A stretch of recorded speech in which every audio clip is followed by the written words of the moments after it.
before and after ko, guys. I-click mo na din mamaya. Siya ang edit mo aking siya. ano. I-click pa natin. Naka-ready na. Ready na pala. Talaga, Amen for the super. talent. Super Thank talaga. you.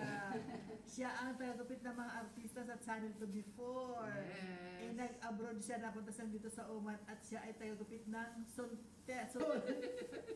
Pati nga po kung saan-saan na, pati sa lala. Pati ito, nakaupo sa sofa, manonood. So, what will I gain? Aba.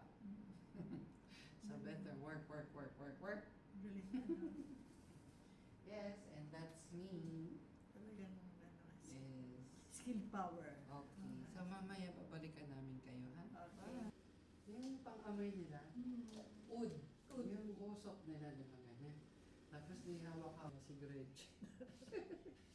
My God. Ang dami na nagkasanga-sangang ano dyan. Sanga-sanga na nga. Sanga-sanga na yan. Siyempre, artista si Gretchen. Papayat.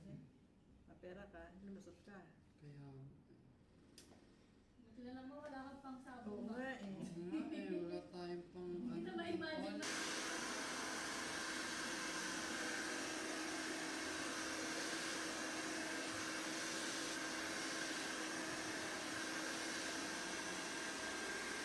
Nag-aano rin yan. Oh,